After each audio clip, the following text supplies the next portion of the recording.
जय झूलेलाल। मां doctor Raju Manwani behalf of विश्व सिंधी सेवा संगम जी पूरी core committee and founder chairman दादा गोपाल दास साजनानी जी तरफा सुहिणा सिंधी पुणे असांजा प्रेसिडेंट डॉक्टर पीतांबर पीटर ढलवानी साहब जी तरफा तव्हां सभी को हिन प्रोग्राम में तव्हांजो स्वागत थो कयां पियो। अॼु असांजे विच में ॿ अहिड़ियूं हस्तियूं आहिनि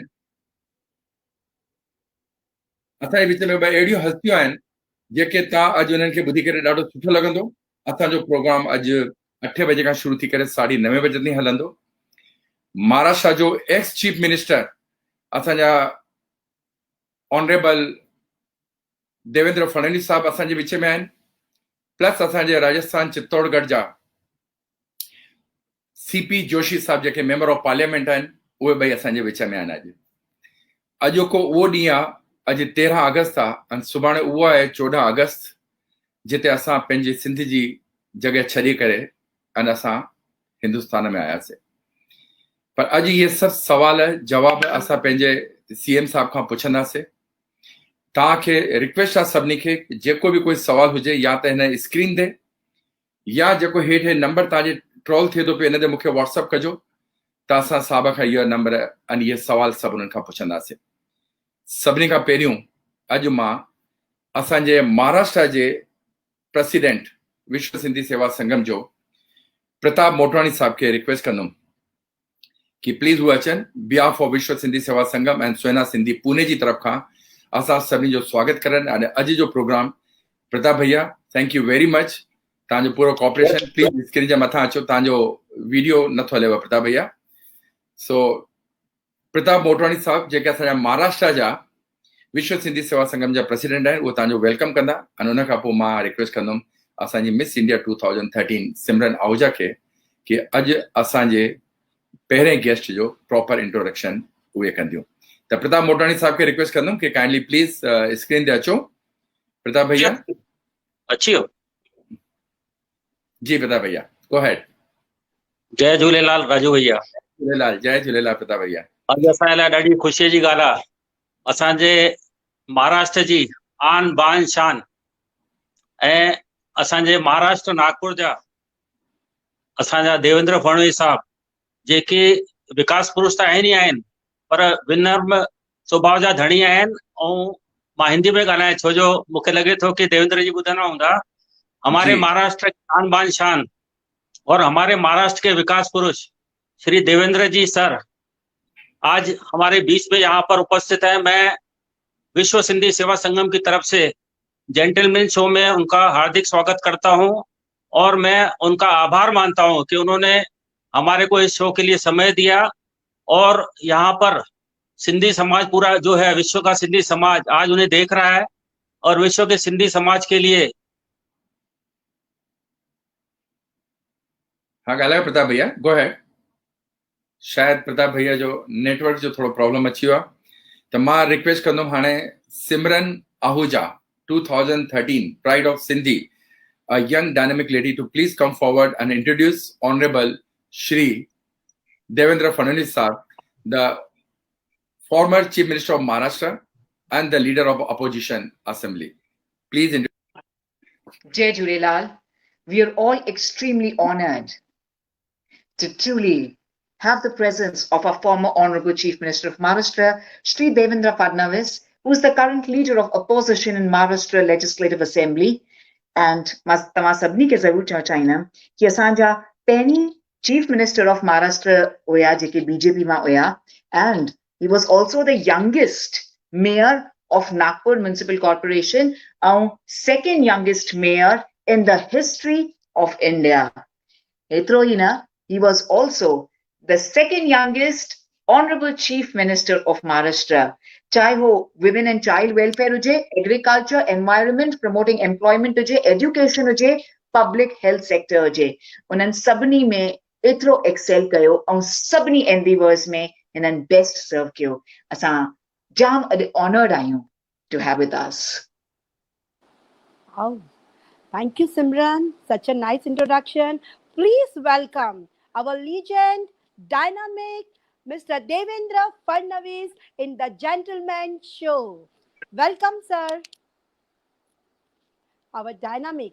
Simran, very true you said कि he is a young and dynamic.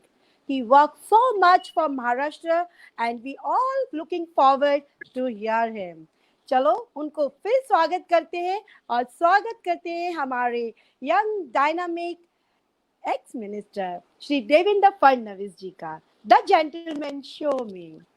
Simran, just for 1 minute, you have to continue. He's connecting in a minute. Meanwhile, please continue. Absolutely, absolutely. Bharati तव्हां बिल्कुलु सही चयो.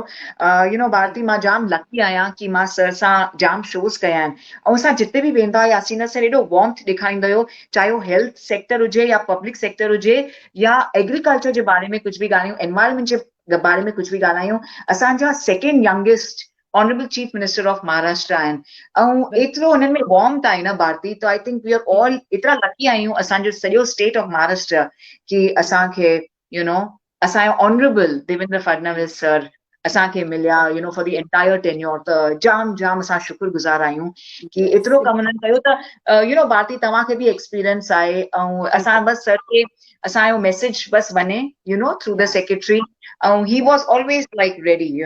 त मूंखे जाम ख़ुशी आहे मां हुननि सां या सिमरन सच चवंदा आहिनि कि असां पंहिंजे कमनि सां वधीक सुञाणियूं. नालो त आहे लेकिन असांजा जेके कम आहिनि उहे असांखे सुञाणनि. उन में जेके अॼु असांजा मिनिस्टर अची चुका आहिनि उहे पंहिंजे कमनि सां ई वधीक सुञाणनि. नंढे खां वॾो जेको बि चाहे कहिड़े बि समाज जो हुजे वो श्री देवेंद्र फडणवीस जो नालो एतिरो सम्मान सां खणंदा आहिनि कि अॼु असां ॿिन्हिनि खे बि एतिरो सम्मान थो महसूस थिए कि उहे अॼु हिन शो में अचनि था. सिमरन असां जाम एक्साइटेड आहियूं. मां तव्हां सभिनी जी शुक्रगुज़ार आहियां ऑन बिहाफ ऑफ विश्व सिंधी सेवा संगम ऐं सुहिणा सिंधी. हे जेको कार्यक्रम आहे जेंटलमैन जिते असांखे ख़बर थी पवे, सभु कुझु ख़बर थी पए. ऐं जीअं असांजा लायन डॉक्टर राजू मनवानी जी हुननि असांखे ॿुधायो कि सुभाणे जो ॾींहुं 14th of August असांजे लाइ सिंधियुनि जे लाइ जाम जाम अहम ॾींहुं आहे ऐं असांखे अॼु जाम कुझु ख़बर पवण वारी आहे. त असां एतिरो एक्साइटेड आहियूं त तव्हां प्लीज़ हिते कमेंट्स लिखो, हिन प्रोग्राम खे शेयर कयो ऐं तव्हांखे जेतिरा बि सवाल आहिनि, जेके बि सवाल आहिनि, प्लीज़ तव्हां असांखे हिते लिखो. त असां ज़रूरु चाहींदासीं कि असांजी जेको अॼु ब्रीफ कॉन्वर्सेशन आहे with our former honorable chief minister of Maharashtra उन्हनि खां असां ज़रूरु पुछी सघूं ऐं तव्हां ताईं पहुची सघनि हुननि जा जवाब. ऐं हिन ॻाल्हि खे भारती असां सभिनी खे विश कयूं 40 जूं जाम जाम करोड़ करोड़ वाधायूं. छो त हाणे कुझु ई ॾींहं आहिनि असांजो चालीहो साहिब आहे ऐं सेलिब्रेट कंदासीं असां 40 जेको असांजो ब्यूटिफुल ओकेजन आहे. ऐं इन ई दौरान केॾी त मौज लॻी पई आहे. छो त असां कॾहिं सोचियो न हुयो भारती कि असांजा जेके विश्व सिंधी सेवा संगम पूरे वर्ल्ड जा सभु जुड़ंदा या सुहिणा सिंधी पुणे इंटरनेशनल सम्मेलन जे थ्रू असां सभु वर्ल्ड हिकु थींदासीं. त हे पहिरीं दफ़ो आहे सभिनी जी लाइफ में कि असां गॾु मिली करे सिंधियुनि जे लाइ असां कुझु कयूं था, असांजो कल्चर था वधायूं, असांजे आर्ट जे बारे में असां ॼाणूं था ऐं असांजे लेजेंड्स सां मिलण जो असांखे असांजे विच में उन्हनि जो कनेक्ट थियणो आहे. प्रताप भैया खे मां रिक्वेस्ट कंदुमि पंहिंजी ॻाल्हि पूरी करण नाते में छॾे विया. प्रताप भैया पंहिंजी ॻाल्हि सभिनि खां पहिरियों त मां सबसे पहले मां छो जो हिंदी में ॻाल्हाईंदुमि छो जो देवेंद्र सर सिंधी शायद घटि सम्झंदा आहिनि. सभिनि खां पहिरियों मां महाराष्ट्र जी आन बान शान ऐं महाराष्ट्र जा विकास पुरुष, विनम्र हसमुख व्यक्तित्व जा धनी ऐं असांजा लाडला आदरणीय श्री देवेंद्र फडणवीस सर, मां हिननि जो विश्व सिंधी सेवा संगम में हार्दिक स्वागत करे रहियो आहियां ऐं मां हुननि जो आभारी आहियां. मैं उनका आभारी हूँ कि देवेंद्र सर ने हमें इस कार्यक्रम में हेतु समय दिया और अपना अमूल्य समय उन्होंने देकर हमारा जो उन्होंने जो अमूल्य समय दिया, मैं उनका दिल से आभारी हूँ. देवेंद्र सर जी, मैं आपको बताना चाहता हूँ कि विश्व सिंधी सेवा संगम पूरे 35 देशों में जो है कार्यरत है और देश के 24 जिलों में विश्व सिंधी सेवा संगम अपना कार्य कर रही है. हमारी विश्व सिंधी सेवा समिति के संस्थापक अध्यक्ष दादा गोपाल दास सजनानी जी और इसके अलावा हमारे अंतर्राष्ट्रीय अध्यक्ष डॉक्टर राजू मनवानी जी, हमारे राष्ट्रीय अध्यक्ष अनूप जी थारवानी, हमारी राष्ट्रीय महिला अध्यक्ष भारती बहन शाबरिया एवं पूरी टीम पूरे विश्व में सिंधी समाज को एकजुट बनाने के लिए, सिंधी समाज में सिंधी जो आगे बढ़ाने के लिए ये बहुत ही सक्रिय रूप से कार्य कर रही है. और मैं बताना चाहूंगा कि मैं महाराष्ट्र का सिंधी समाज का मुख्यमंत्री हूँ। सर, मैं महाराष्ट्र का सिंधी समाज का मुख्यमंत्री हूँ और 36 जिलों में से हम लोग 32 जिलों में महाराष्ट्र में पहुंच चुके हैं। यानी महाराष्ट्र लगभग हम लोगों ने पूरा कवर कर लिया और हमारा पूरा विश्व सिंधी सेवा संगम महाराष्ट्र में सिंधी समाज जो है बेहतरीन कार्य कर रहा है। सर जी, सिंधी समाज के लिए जो आपने ऐतिहासिक काम किया मैं बताना जरूरी समझता हूँ। सर, आप सिंधी समाज के मसीहा है कहते हुए मुझे अतिशयोक्ति नहीं हो रही है। सर जी, आपने 2018 में सिंधी समाज के लिए जो लीज पट्टे का कार्य किया है, पूरे महाराष्ट्र के सिंधी समाज को आपने मालिकाना हक दिलवाया, जो कि 70 साल से हम आजादी से इंतजार कर रहे थे। और देवेंद्र सर जी के कारण हम सिंधी समाज को जो अपने घर थे जो हमारे नहीं थे, लेकिन उन्होंने 2018 में उनकी सरकार ने पूरे सिंधी समाज को लीज पट्टे को मालिकाना हक दिया। और यह ऐतिहासिक दिन था हमारे आजादी के बाद 70 सालों में हमारे लिए ऐतिहासिक दिन था कि हमारे सिंधी समाज को उन्होंने जो है मालिकाना हक पट्टे जो है वो भी दिलवाए और उसके अलावा जो पाकिस्तान से हमारे जो भाई बहन आए थे उनको नागरिकता भी दिलवाई। तो नागपुर में हम लोगों ने जरी फटका में देवेंद्र सर का एक भव्य स्वागत किया और उसमें हमने उनका पूरा महाराष्ट्र के सिंधी समाज की तरफ से सत्कार भी किया। आपको बताते हुए आश्चर्य हो रहा है कि जब देवेंद्र सर ने मालिकाना हक के पट्टों का जब वितरण किया तो तीसरी पीढ़ी के लोग जो है वहां वो कागज लेने आ रहे थे। यानी तीसरी पीढ़ी तक हम लोग इंतजार कर रहे थे और देवेंद्र सर ने जो ये कार्य किया, हम सिंधी समाजों का हम मसीहा कह सकते हैं, उन्होंने ये कार्य किया है। देवेंद्र सर जी, मैं बताना चाहूंगा कि हम सिंधी समाज और महाराष्ट्र की जनता ने आपको मुख्यमंत्री बनने के लिए हमने वोट किए थे, लेकिन हमारे कुछ मित्रों ने जो हमारे साथ दगा की। हम चाहते हैं कि आप जल्द से जल्द मुख्यमंत्री बने। हमारे सिंधी समाज और पूरे महाराष्ट्र की जनता से निवेदन है कि जब तक हमारे देवेंद्र सर मुख्यमंत्री नहीं बनेंगे तब तक हम लोग लाल साईं का एक दिया जलाएं, उनका जो है प्रार्थना करें कि वापस हमारे देवेंद्र सर सीएम बने। और अंत में मैं 2 शब्द देवेंद्र सर के लिए कहना चाहूंगा। खुदी को कर बुलंद इतना कि हर तकदीर से पहले खुदा बंदे से पूछे तेरी रजा क्या है। बहुत बहुत धन्यवाद देवेंद्र सर। हम लोग आपके दिल से जो है हम लोग आपके भक्त हैं और आप चाहते हैं कि आप ऐसा ही महाराष्ट्र में कार्य करें। पूरे महाराष्ट्र की जनता आपसे बहुत खुश है देवेंद्र सर, बहुत बहुत धन्यवाद। नेशनल प्रेसिडेंट भारती छाबड़िया के रिक्वेस्ट कंदुमि कि असांजे देवेंद्र सर खे वेलकम करे स्क्रीन ते खणी अचनि जल्दी सां। तमाम तहे दिल सां द जेंटलमैन शो में असांजे इन प्रोग्राम जे सिरमौर श्री देवेंद्र फडणवीस का हार्दिक स्वागत है, हार्दिक स्वागत है। Welcome sir. Thank you very much. जय झूलेलाल सर। जय झूलेलाल, जय Jhulelal. What a honor for our Sindhi community, Devendra Bhai Sahab, that today 97 countries Sindhi community people are watching you and listening you and eagerly waiting for you to join us. We are sorry, I think so कोई ना कोई शायद link में problem था, उसकी वजह से शायद आप 4-5 मिनट लेट हुए, वरना मुझे मालूम है कि टाइम के आप बड़े पंक्चुअल हैं सर। देवेंद्र भाई साहब, वेलकम बिहाफ ऑफ स्वना सिंधी पुणे विश्व सिंधी सेवा संगम। हमारे फाउंडर चेयरमैन गोपाल साजनानी साहब और डॉक्टर पीटर झरवानी साहब आपका स्वागत करते हैं। ये प्रोग्राम हम सर पिछले 4-5 महीने की ये जो कोरोना का वक्त चल रहा है, इसके अंदर हम उन हस्तियों को लेके आ रहे हैं। आज हम उतने लकी हैं कि आज देवेंद्र भाई साहब, जिनका हमने कभी सोचा नहीं था कि आज हमारे बीच में यहाँ रहेंगे, आज हमारे बीच हो। Sir, we are so much excited to listen to you.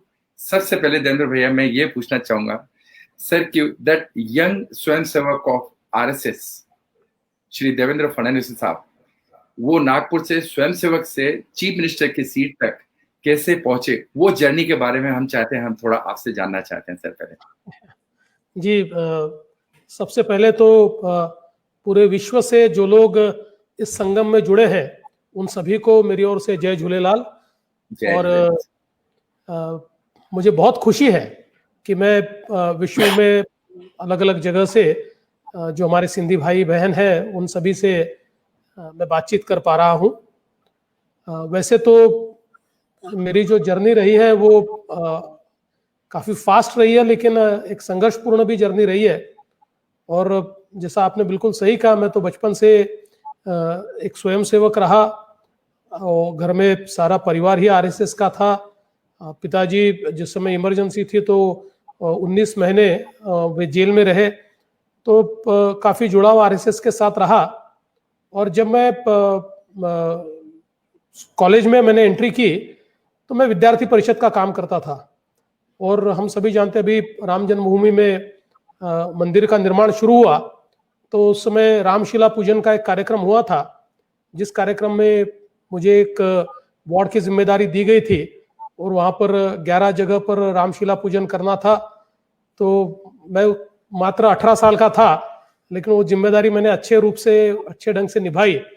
और उसी समय विद्यार्थी परिषद ने एक शायद 89 की बात होगी, एक आंदोलन हाथ में लिया था कि कश्मीर में, श्रीनगर में लाल चौक पर तिरंगा झंडा हम लहराएंगे, क्योंकि उस समय आतंकवाद अपनी चरम सीमा पर था और लाल चौक पर आतंकवादियों ने कहा था कि हम तिरंगा नहीं लहराने देंगे। तो करीब 20-25 हजार युवक, सारे हम लोग 19, 20, 22 साल के, मैं 19 साल का था, हम लोग हमने तय किया और एक विद्यार्थी परिषद ने कहा कि वहां पर लाल चौक पर झंडा लगेगा। और हम सारे लोग जम्मू गए, जम्मू से उधमपुर गए, उधमपुर से पैदल पैदल सारे लोग श्रीनगर की घाटी की ओर निकले।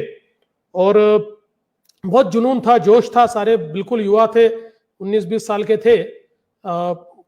काफी देर सफर करने के बाद फिर मिलिट्री ने हमको रोका, हमको वापस लाया गया। जम्मू में जेल्स तैयार की थी, वहां रखा। फिर वहां से हम लोग दिल्ली आए और दिल्ली आकर हमने प्रधानमंत्री जी के निवास स्थान के सामने एक आंदोलन किया और फिर प्रधानमंत्री जी को वो तिरंगा झंडा सौंपा और कहा कि अब आप लगाइए।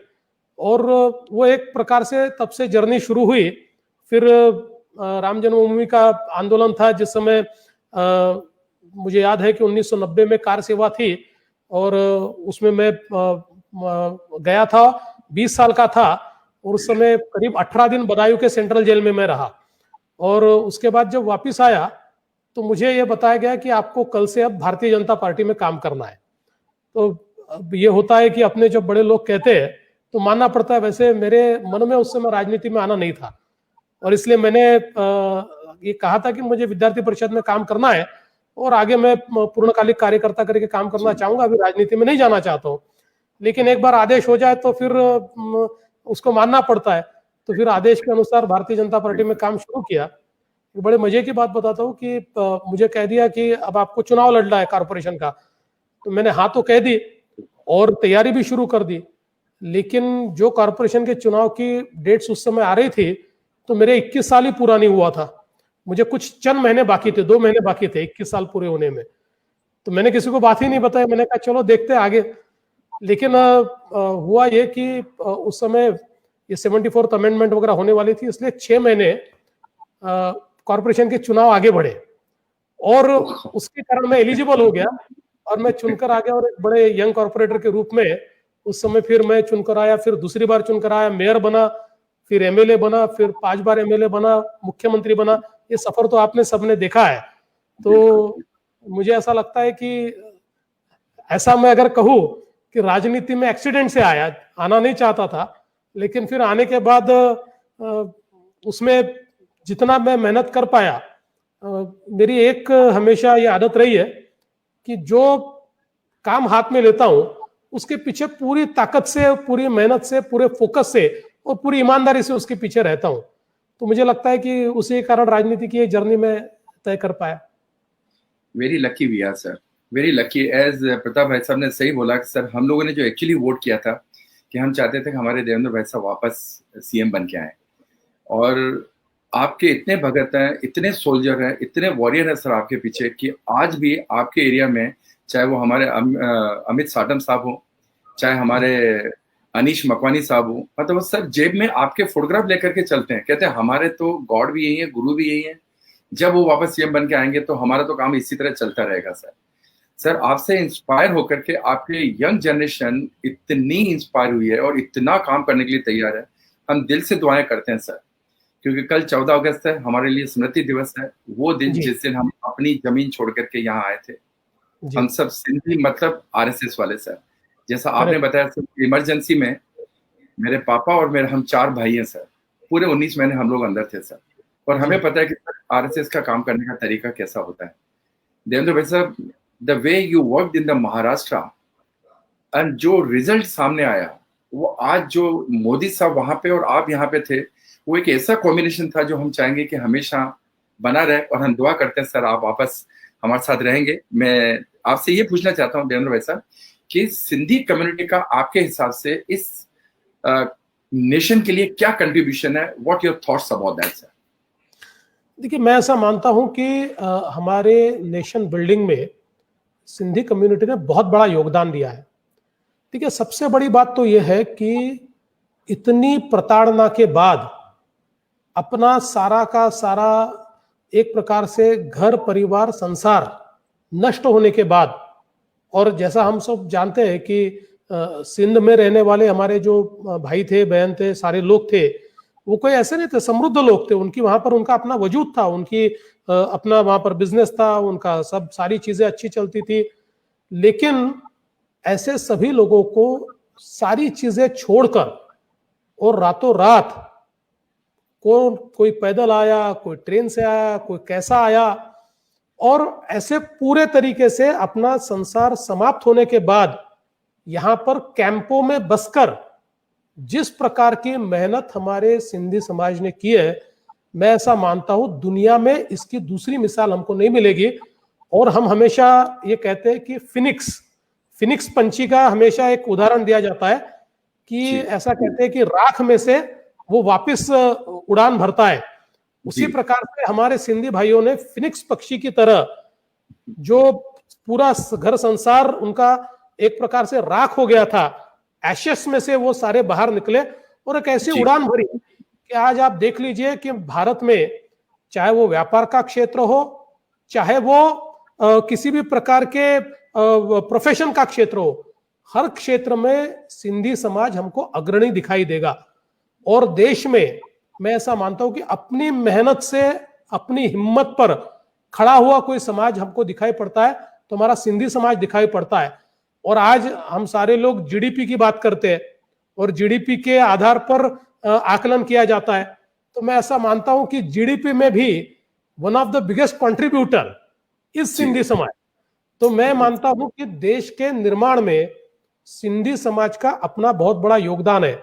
और आपने एक बहुत अच्छी बात उस समय कही कि कल 14 अगस्त है, और मैं बिल्कुल दावे के साथ कहता हूं कि हम लोग वो दिन भी जरूर देख पाएंगे जिस दिन हमारे साथ सिंध भी होगा। सिंधी तो हमारे साथ है लेकिन आज सिंध नहीं है, लेकिन सिंधु हमारे साथ है लेकिन उसका दूसरा किनारा नहीं है। सिंधु भी होगी, सिंध भी होगा।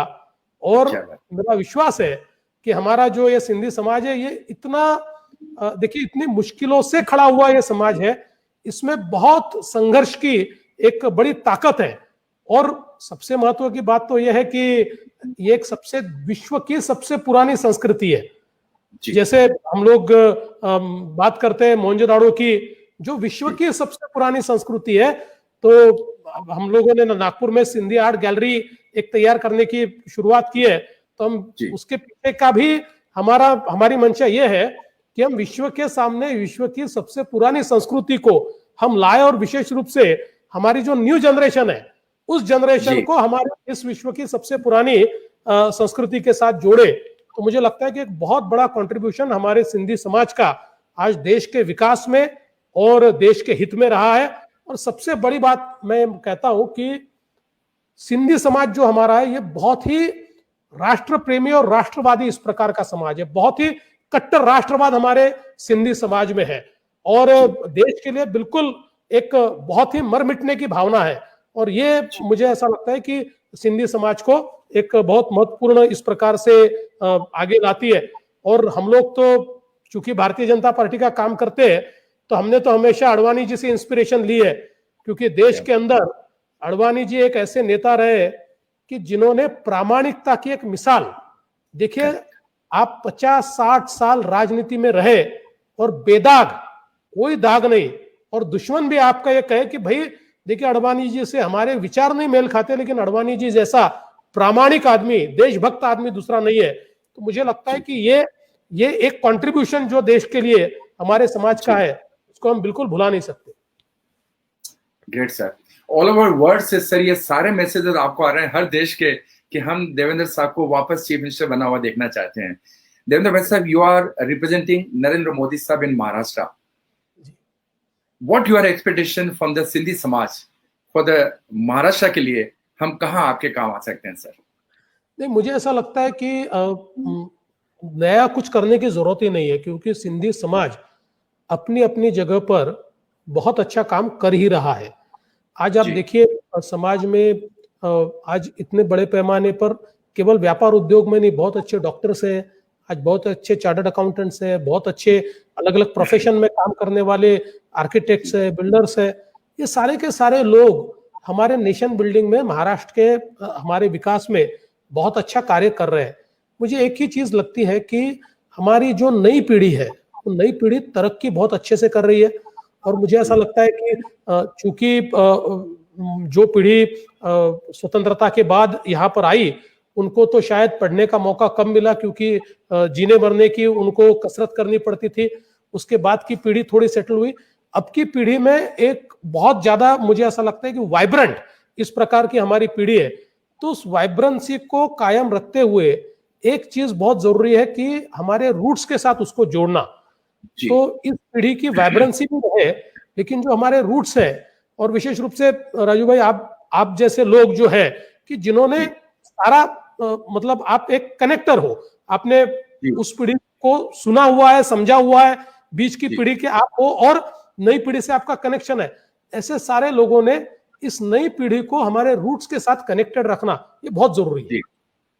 देवेंद्र भैया, हमारी सारी दुआओं के साथ आप चीफ मिनिस्टर बनके महाराष्ट्र में अगर वापस आ रहे हैं, तो क्या हम सिंधी समाज वाले एक छोटी आशा रख सकते हैं कि जो ये हमारे दिल की दुआ है, जिसके लिए चाहे वो गुरमुख जगवानी साहब हो या कुमार एलानी साहब हो, जिन्होंने काफी मेहनत करके ये जो उल्लासनगर को हम सिंधु नगर का नाम देना चाहते हैं, क्या आपको लगता है सर कि ये काम आपके आते हमारा ये काम आप कर देंगे सर? ये बहुत अच्छा आपका प्रस्ताव है। और मुझे लगता है कि निश्चित रूप से देखिए, ये प्रस्ताव तो अगर मैं एक व्यक्ति के रूप में कहूँ तो मैं उसको 1 मिनट में मंजूर कर लूंगा।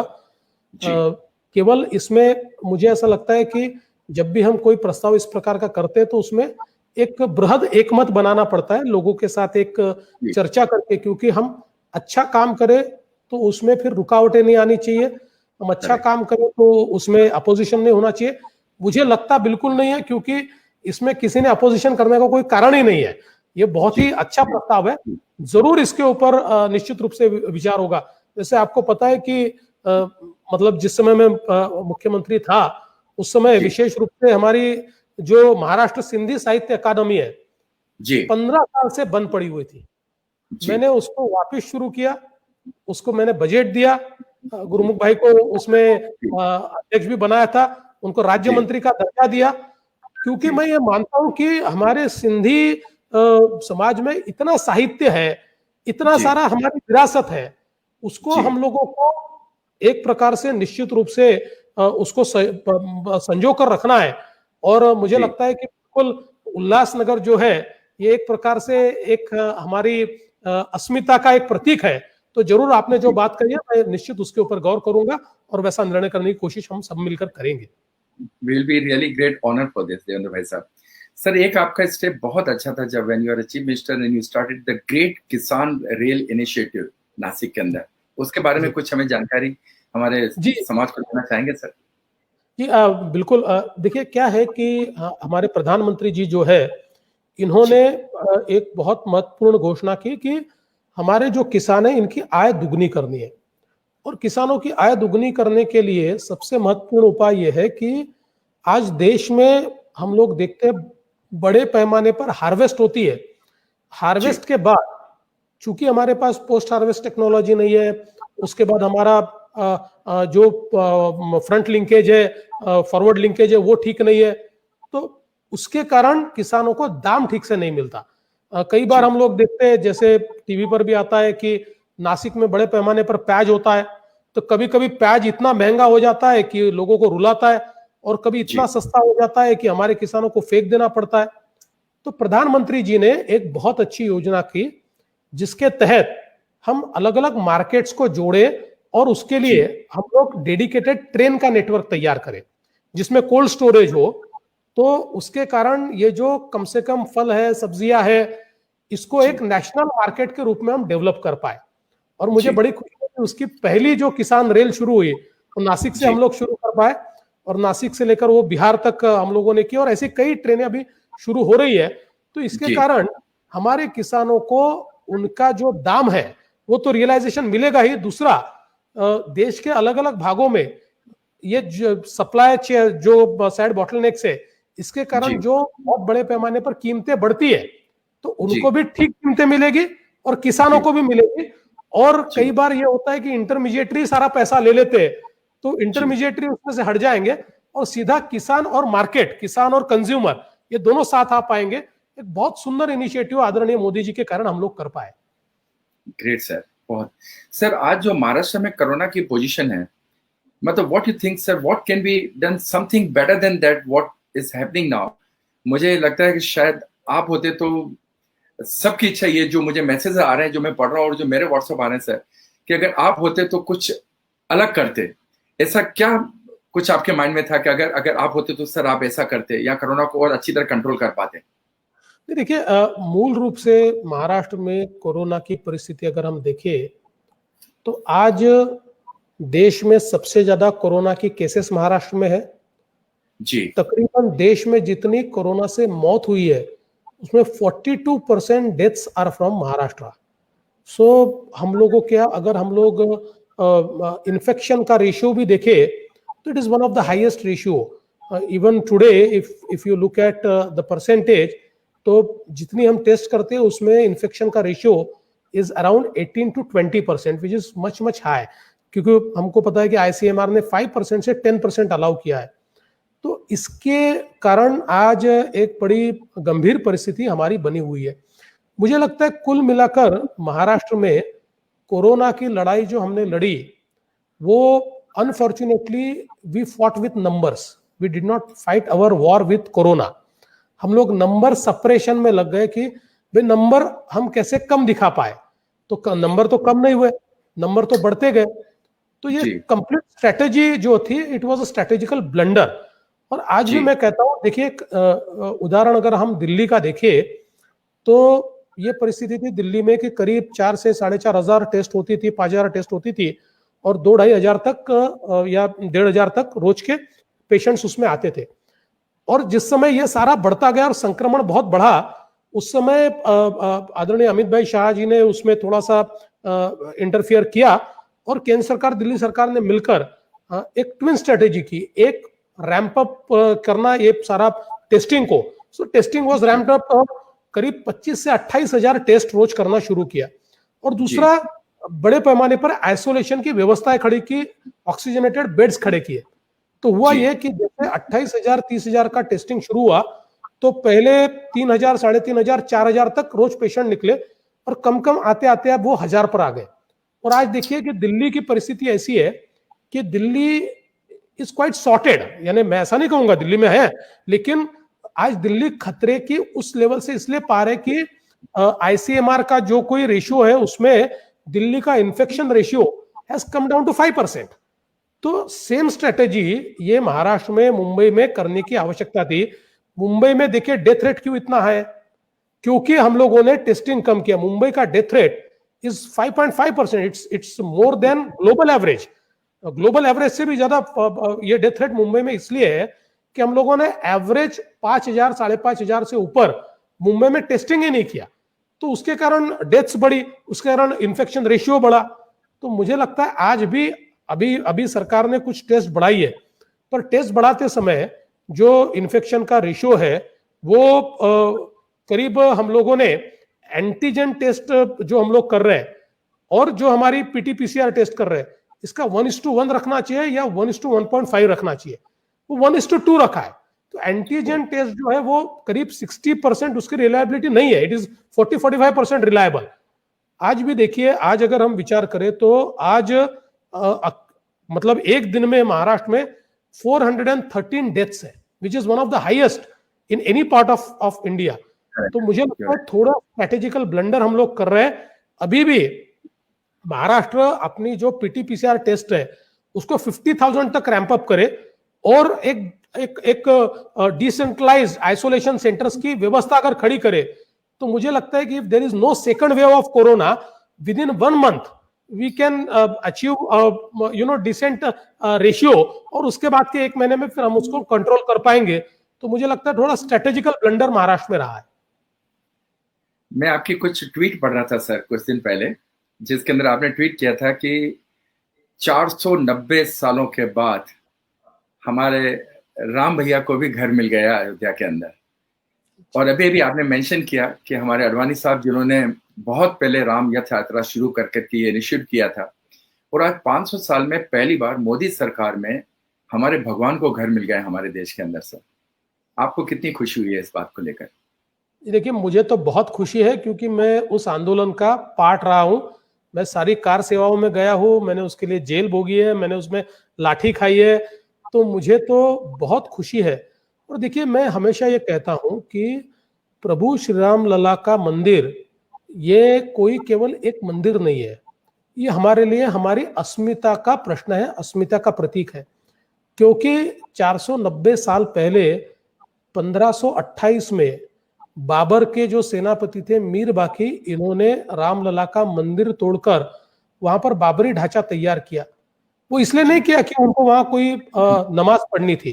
देखिए, नमाज पढ़ने के लिए तो कई मस्जिदें थी, किंतु वो भारत की और हिंदू समाज को ये दिखाना चाहते थे कि देखिए, आपकी संस्कृति, आपके संस्कार और आपके भगवान आपको बचा नहीं सकते, हम तो उनसे भी ज्यादा पावरफुल है।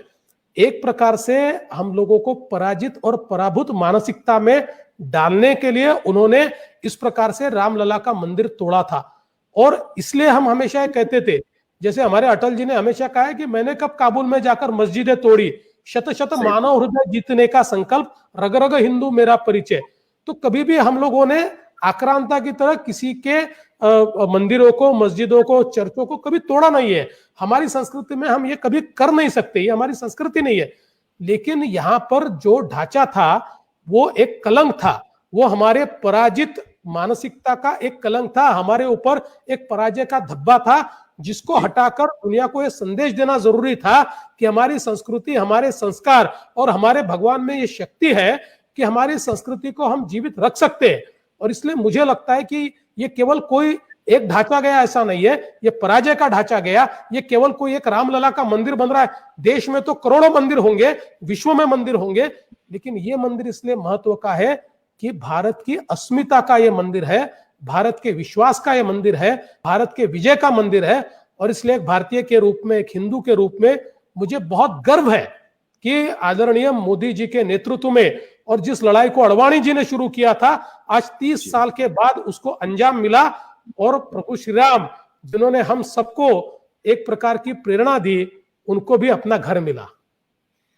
सर, ये कुछ दिन पहले मैंने एक पिक्चर देखी थी जहां पे भगवान राम भी मोदी साहब के सामने हाथ जोड़ के खड़े थे। भाई, आपने सबको घर देने का वादा किया, मुझे भी मेरा घर दीजिए। आपका बहुत बहुत धन्यवाद।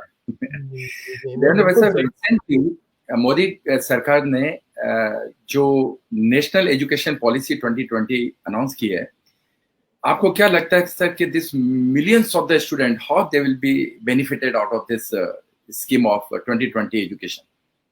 कुछ इसके ऊपर आप कहना चाहेंगे? मुझे ऐसा लगता है कि 38 साल बाद देश को नई एजुकेशन पॉलिसी मिली है, और ये एजुकेशन पॉलिसी इतनी महत्वपूर्ण है। हम अगर देखें तो विश्व में एजुकेशन पॉलिसी कहीं पर भी स्टैटिक नहीं है। एजुकेशन पॉलिसी 2 चीजों के लिए बहुत महत्वपूर्ण होती है। एक, you should be able to select your choice of subjects. जी, अभी हम लोगों ने बहुत स्टैटिक कंपार्टमेंट कर लिया है। आप कॉमर्स में जा रहे हो तो आप साइंस नहीं ले सकते हो, आप आर्ट्स पढ़ सकते हो तो आप कॉमर्स नहीं पढ़ सकते हो, आप इंजीनियरिंग के साथ आर्ट्स नहीं पढ़ सकते हो, आप इंजीनियरिंग के साथ अलग से मैनेजमेंट नहीं पढ़ सकते हो। तो मुझे लगता है कि एक प्रकार से बड़ी स्टैटिक व्यवस्था हमने की थी। दूसरी, हमारे पास क्रेडिट्स की व्यवस्था नहीं थी। अगर मैं यूनिवर्सिटी एजुकेशन में आता हूं और एग्जिट होता हूं और फिर मेरा काम करके मुझे 3 साल बाद वापस आना है, तो मेरे पास कोई क्रेडिट की व्यवस्था नहीं थी। और उसके साथ साथ हमारे एजुकेशन सिस्टम में, जिसको हम अप्लाइड एजुकेशन कहते हैं, आप कोई चीज पढ़ते हो और पढ़ने के बाद केवल थियोरेटिकल रहते हो और उसका अप्लाइड पार्ट आपको पता नहीं है, तो आप एजुकेटेड तो जरूर हो पर आप एम्प्लॉयबल नहीं हो। तो ये सारी चीजों को एक साथ लाने का काम आज किया हुआ है। इससे सबसे बड़ा फायदा क्या होगा, तो देश में बहुत ही अच्छी ऑटोनोमस इंस्टीट्यूशंस खड़ी हो पाएगी जी। वो अपने कोर्सेज को डिजाइन कर पाएगी। कोई व्यक्ति, अगर मेरे जैसा व्यक्ति है कि मुझे लॉ भी करना है, मुझे साइंस भी पढ़ने की इच्छा है, मुझे कॉमर्स भी पढ़ने की इच्छा है, तो मैं पिक एंड चूज कर पाऊंगा, मैं मेरे कोर्सेज को ठीक ढंग से डिजाइन कर पाऊंगा। और सबसे बड़ी बात यह है कि जो एक एक्रेडिटेशन की व्यवस्था खड़ी हो रही है, इसके कारण देखिए एजुकेशन में एक्सेलेंस इज अ की। इसी एक्सपांशन हम लोगों ने कर लिया, इंक्लूजन हमने कर लिया, बट अनलेस हम लोग उसको एक्सेलेंस तक जब तक नहीं ले जाएंगे तब तक हम लोग उसमें सफल नहीं हो पाएंगे। और आज देखिए एजुकेशन जो है, आज हम लोग देखते हैं कि बहुत बड़े पैमाने पर हमारे बच्चे बाहर पढ़ने जाते हैं, दुनिया में पढ़ने के लिए जाते हैं, लेकिन भारत भी एजुकेशन का हब हो सकता है बशर्ते कि हम ग्लोबली कॉम्पिटिटिव इस प्रकार का एजुकेशनल सिलेबस तैयार करें, उस प्रकार की व्यवस्थाएं खड़ी करें।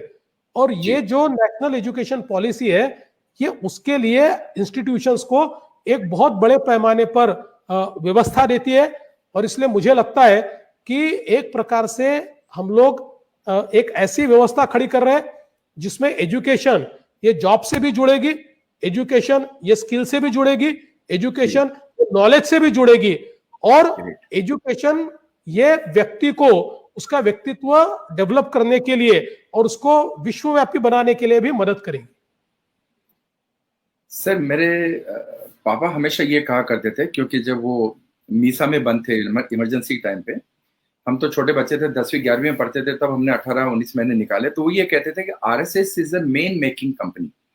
इंसान को तहजीब, तमीज, डिसिप्लिन, उठना बैठना, बातचीत करवाना, बड़ों की इज्जत करवाना। देवेंद्र भाई साहब, आज आपको देख करके लगता है कि मतलब you are so young and still आपका एक एक वर्ड, आपके बात करने का तरीका, मतलब ये क्लियर पता चलता है कि सर ये आरएसएस का टप्पा है। और आरएसएस जो कि 1947 से पहले से मतलब चलती आई है सर, अब जाकर के जो 5 सालों में नहीं हुआ वो भी हुआ। आज तक हमारा कश्मीर हमें नहीं मिला था, जम्मू कश्मीर, वो जम्मू कश्मीर भी हमारा सीधा एक राज्य बन गया, लद्दाख का एक हो गया। ये सारे काम सिर्फ मोदी साहब के टाइम पे हुआ, क्योंकि इसमें सब आरएसएस के स्वयंसेवक जुड़े हुए थे। तो ये काम सब पहले क्यों नहीं हुए? क्या रीजन था सर इन बातों का? देखिए, उसके लिए एक बहुत दृढ़ इच्छा शक्ति चाहिए। 1925 में राष्ट्रीय स्वयंसेवक संघ की स्थापना डॉक्टर हेडगेवार जी ने की, और उस समय डॉक्टर हेडगेवार जी ने एक बात कही। डॉक्टर हेडगेवार जी तो स्वतंत्रता संग्राम सेनानी थे, उस समय सारे स्वतंत्रता संग्राम सेनानी कांग्रेस में काम करते थे, डॉक्टर हेडगेवार जी भी कांग्रेस में काम करते थे।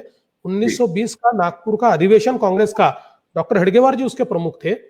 लेकिन उसके बाद जिस समय कांग्रेस ने निर्णय किया कि हम वंदे मातरम नहीं गाएंगे, क्योंकि कुछ अकलियत के लोग ये कहते हैं कि वंदे मातरम में भगवान की आराधना है और वो हमारे धर्म को नहीं मंजूर है और इसलिए हम नहीं गाएंगे, तो उन्होंने कहा कि ऐसे नहीं चलेगा।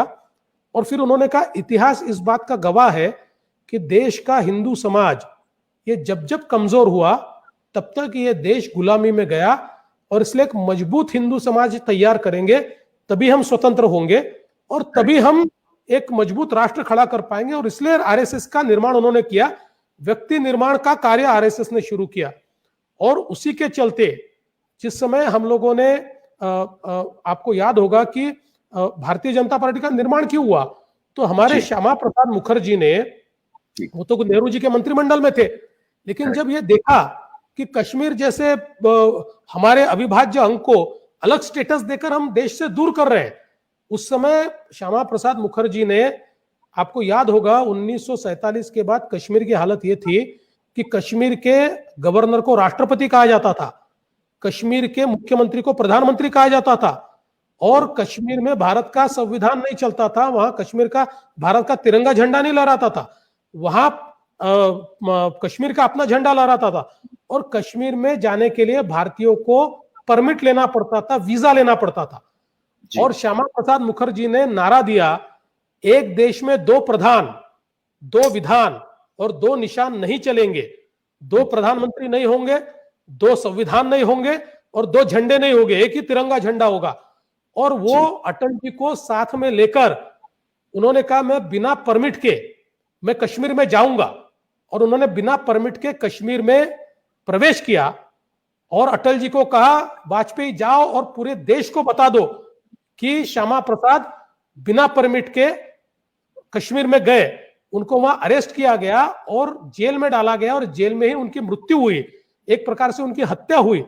तब से लेकर इस कश्मीर के लिए हम लोग लड़ रहे हैं और हम लगातार कह रहे हैं हमारा यह पाकिस्तान क्यों यहां पर इस प्रकार की करतूतें कर सकता है, क्योंकि हमने पाकिस्तान को 370 का एक ऐसा हथियार दे दिया कि जिसके चलते हमारे सारे हिंदुओं को वहां से हकाल दिया गया और माइनॉरिटी वहां खड़ी कर दी गई।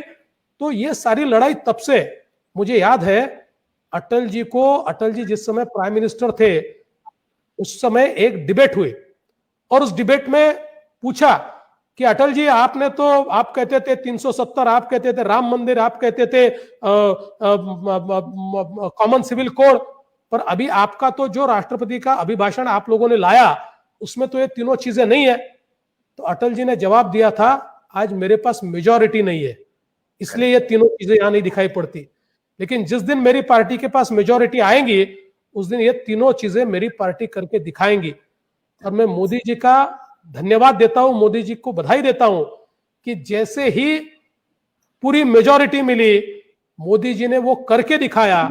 आज देखिए एक प्रकार से सारे कानून भी एक हो गए, क्योंकि 3 तलाक का कानून जो तैयार हुआ वो कॉमन सिविल कोड का ही एक प्रकार से भाग है।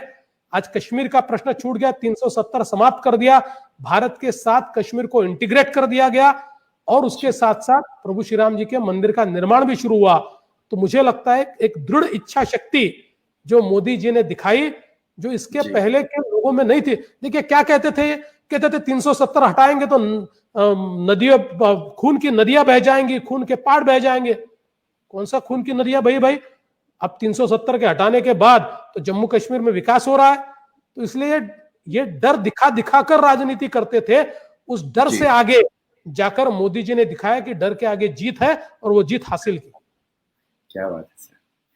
देवेंद्र भाई साहब, ये जो राम मंदिर का मुद्दा है और राम मंदिर की जो शुरुआत हुई है, हम सिंधी समाज वाले भी चाहते हैं कि आपके नेतृत्व में अगर कुछ ऐसा हो सकता हो जो हम सिंधी समाज वाले ये मुहिम चला करके हम कुछ चांदी की ईंटें जो भी 100, 200, 300 लगती हैं, हम चाहते हैं आपके नेतृत्व में सर अगर कुछ ऐसा कर सकते हो तो ये बातचीत, क्योंकि 16 तारीख को हमारी नेशनल कोर कमेटी की मीटिंग है तो मैं शायद उसके अंदर प्रपोजल रख सकता हूँ कि अगर ये आपके नेतृत्व में ये काम हो सकता है तो हम आपके ही यहाँ से होकर के योगी साहब के पास जाकर के, और ये हम चाहते हैं कि हमारे सिंधी समाज की तरफ से भी राम मंदिर में कोई एक ऐसी चीज होनी चाहिए कि लगना चाहिए कि भाई सिंधी समाज ने भी इसमें कंट्रीब्यूट किया है।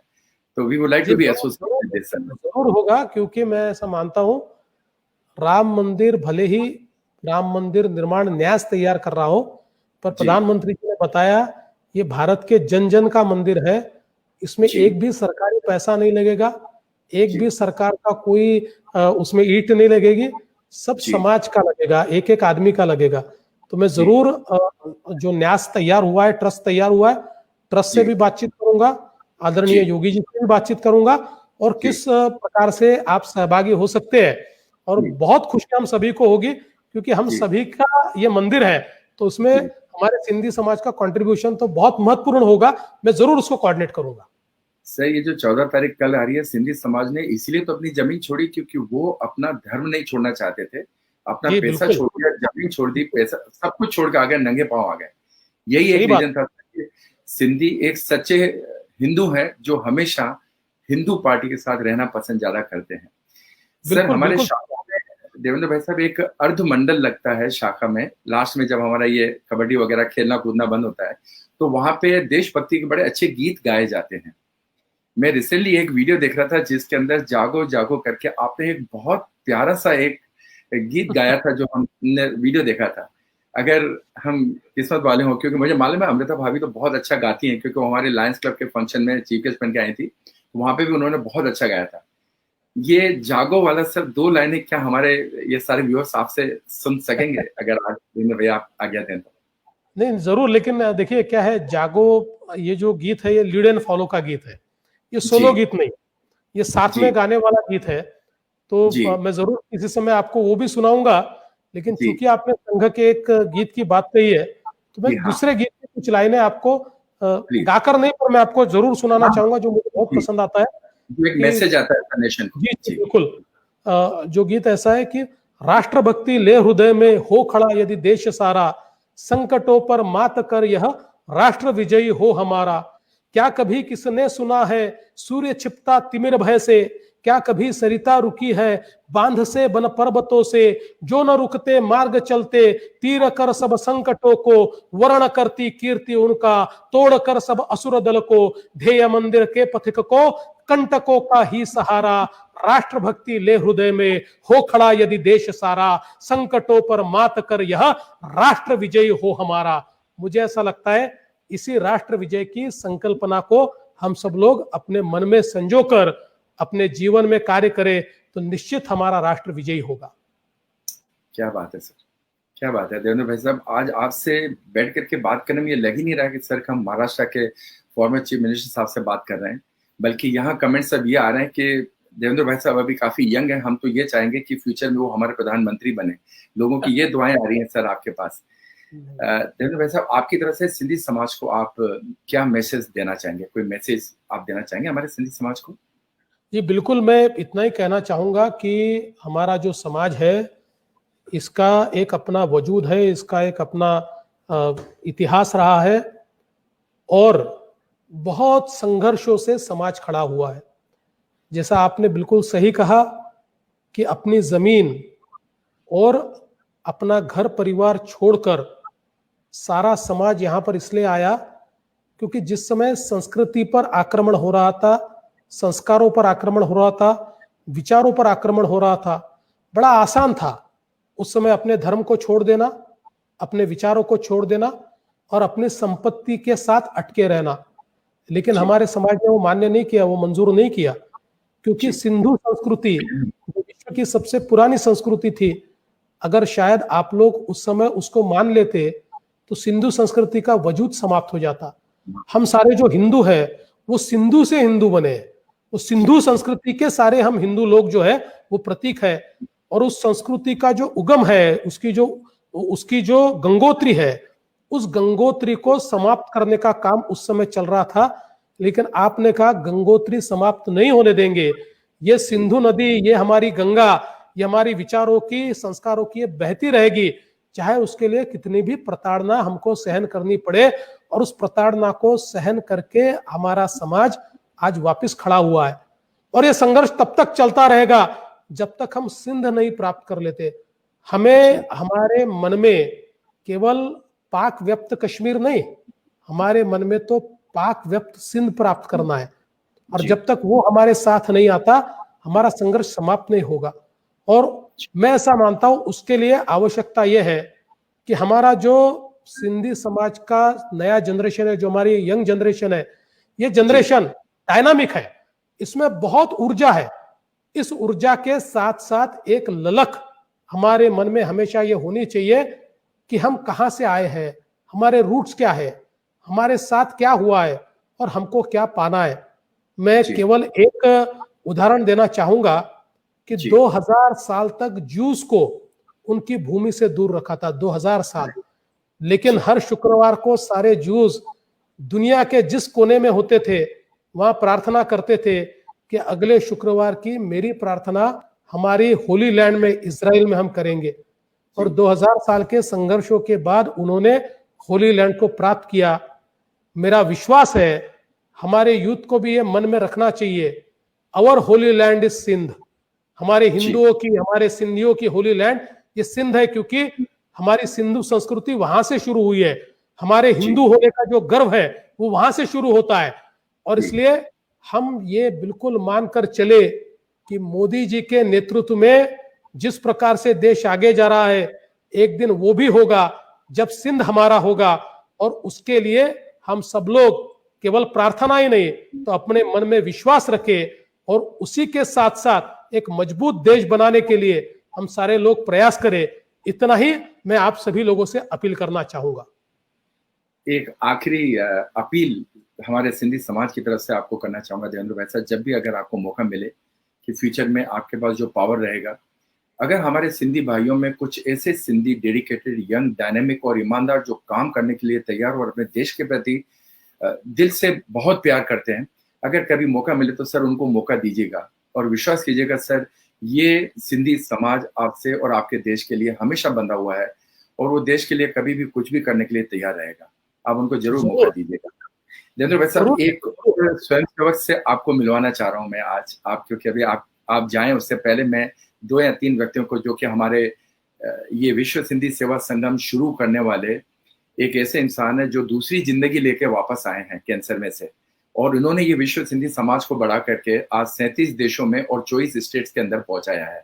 उनको मैं बुलाऊंगा बाद में, लेकिन उसके पहले मैं एक ऐसे स्वयंसेवक को आपके सामने लेके आ रहा हूँ जो कि अब वो मेरे गांव राजस्थान चित्तौड़गढ़, जहाँ पे गुणवंत कोठारी साहब ने हमें 75 में इमरजेंसी के टाइम पे जेल में भेजा था, वहां के हमारे मेंबर ऑफ पार्लियामेंट हैं श्री सीपी जोशी साहब, आपको हेलो करना चाहेंगे।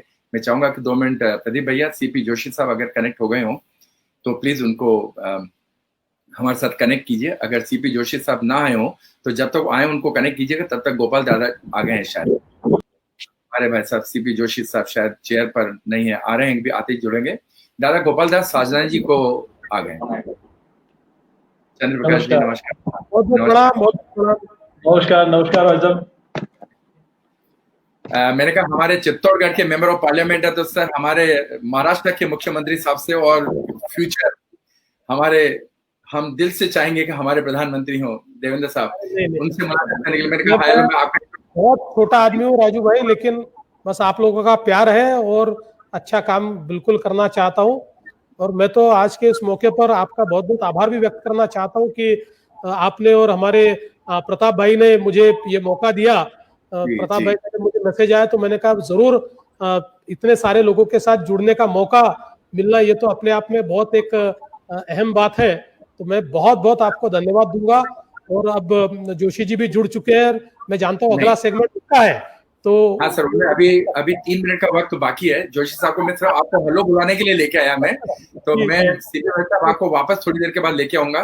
आपने बिल्कुल सही बात बोली देवेंद्र वैसा कि आप बहुत छोटे हैं, अभी तो ये कह रहे हैं कि आप उम्र में बहुत छोटे हैं और अभी आपके पास उम्र है कि जब तक आप प्रधानमंत्री बनेंगे तब तक उस उम्र तक पहुंच जाएंगे, लेकिन हमारे दिल की दुआएं हैं कि आप वहां पहुंचेंगे। दादा गोपाल साजनानी जी से रिक्वेस्ट करूंगा कि वो स्क्रीन के ऊपर आए। प्रदीप, दादा गोपाल दास जी को स्क्रीन पर लेके आए। सर हमारे आपका बहुत तहे दिल से स्वागत करता हूँ। जय सिया राम, जय श्री कृष्ण। जय श्री कृष्ण क्यों बोला? आप हमारे सामने कृष्ण भगवान के अवतार होके बैठे। धन्यवाद दादा, आपका बहुत बहुत आशीर्वाद। धन्यवाद। जन्माष्टमी का है ये, तो हमारे महाराष्ट्र का नसीब खराब हो गया, नहीं तो आपके जैसा मुख्यमंत्री महाराष्ट्र में और नरेंद्र जी दिल्ली में और वीएसएस में राजेंद्र जी मनवानी, राजू मनवानी, ये 3 शख्स अगर जो काम करते हैं उनको मैं सैल्यूट करता हूँ। थैंक यू गोपाल भैया, थैंक यू वेरी मच। अब मैं ना सिंधी के डॉक्टर पीताम्बर ढलवानी साहब से रिक्वेस्ट करूंगा कि वो प्लीज स्क्रीन के ऊपर आए। और गुरमुख भैया बैठे हुए हमारे साथ, आपको हेलो बोलना चाहते हैं। जय झूलेलाल। पीटर भाई साहब। जय झूलेलाल ऑनरेबल। मैं हमारे सिंधी समाज की तरफ से थैंक यू करता हूँ। आपने गुरमुख जगवानी साहब को जो ओहदा दिया सिंधी समाज के लिए, बहुत बड़ा प्राउड है, फक्र है। मैं आपका तहे दिल से पूरी समाज की तरफ से शुक्रिया अदा करता हूँ। Thank you sir. जय झूलेलाल। जय झूलेलाल गुरमुख जी। सर आपके लिए इतना ही कहूंगा कि सबके दिलों में हो सबके लिए प्यार, आने वाला हर पल लाए खुशियों की बहार, उस उम्मीद के साथ बुला के सारे गम इस वीएसएस के जेंटल शो में आए आपका सिंधी समाज की तरफ से दिल की गहराइयों से है स्वागतम स्वागतम स्वागत। सर इसी तरह प्यार बनाए रखिए समाज के ऊपर सर। थैंक यू भैया, क्योंकि आपने कहा है तो राजू भाई मैं भी सिंधी समाज के लिए एक शेर मैं भी कहना चाहता हूँ। बास की असली उड़ान बाकी है जी, बास की असली उड़ान बाकी है, हमारे इरादों का इम्तिहान अभी बाकी है। अभी बाकी है, अभी तो नापी है मुट्ठी भर जमी हमने, अभी पूरा आसमान बाकी है। क्या बात है सर, क्या बात थैंक है। You sir. दादा नानिक गोपानी साहब आए हुए हो तो प्रदीप उन्हें प्लीज 1 मिनट के लिए कनेक्ट करेंगे। दादा नानिक गोपानी सर, भारती छाबरिया हमारे वुमेन विंग की नेशनल प्रेसिडेंट है, जिन्होंने आज आपको वेलकम किया, और बीजेपी की हमारी लीडर भी हैं यहाँ अंधेरी से, अमित साटम साहब के साथ काम करती हैं, और ये मिस इंडिया सिमरन आहूजा ने आज आपको इंट्रोड्यूस किया। जी और प्रदीप भैया, मैं देवेंद्र भैया चाहता हूँ, हमारी जो टेक्निकल टीम है बहुत गरीब टीम है, लेकिन बहुत दिल से उनकी इच्छा है आपको सलाम करने की। मैं चाहूंगा शुभम और सोनू अगर हो तो प्लीज लाइन पर आए और देवेंद्र भाई साहब को धन्यवाद कर सकते हैं आप। ये हमारी टेक्निकल टीम है, बिना इनके सर हम आप तक शायद पहुंच नहीं पाते। Thank you so much Devendra भैया, आज आपसे मिलकर बहुत अच्छा लगा, और जिस तरीके से काम हुआ है प्रताप भैया का मैं एहसानमंद हूं कि आज देवेंद्र भैया हमारे साथ आकर के टाइम टू टाइम इस तरह हमें आशीर्वाद और गाइडेंस देते रहिएगा सर। जय झूलेलाल। जय Jhulelal. Thank you so much, thank you very much.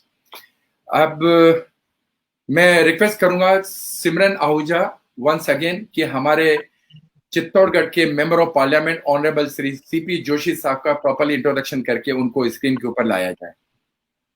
Thank you. Line Dr. Raju Manwani. असां एतिरा शुक्रगुज़ार आहियूं, you know, असांजे जेके गेस्ट असां सां गॾु आहिनि, लेजेंड्स आहिनि असां सां गॾु, हिननि हेतिरो कमु कयो असांजे देश लाइ, त असां तहे दिल सां स्वागत कंदासीं। डॉक्टर सीपी जोशी, असांजा honourable member of parliament Chittorgarh Rajasthan मां, speaker Rajasthan legislative assembly, MLA Nathdwara Rajasthan. हिननि जाम कुछ एतिरो कयो समाज जे लाइ, ऐं हुननि जी जेको भीलवाड़ा जो वाटर सप्लाई स्कीम खां वठी करे जेको 101 सेल्फ हेल्प ग्रुप स्कीम्स, छो त उहो चवंदा आहिनि कि इंडिया जाम यंग आहे, let us please serve the youth. The youth of Bhilwara खे ट्रेनिंग ॾिननि, एम्प्लॉयमेंट अपॉर्चुनिटीज़ ॾिननि, ऐं जॾहिं यूथ जी ॻाल्हि थी अचे त हिननि छोकिरियुनि जे लाइ बि जाम कमु कयो। He started Google India's getting women online project, जीअं छोकिरियुनि खे बि वधीक इंटरनेट जे बारे में नॉलेज मिले ऐं उहो टेक्नो सेवी थी वञनि। असां तहे दिल सां ट्रूली ऑनर्ड आहियूं, असां सां गॾु आहिनि डॉक्टर सीपी जोशी जी।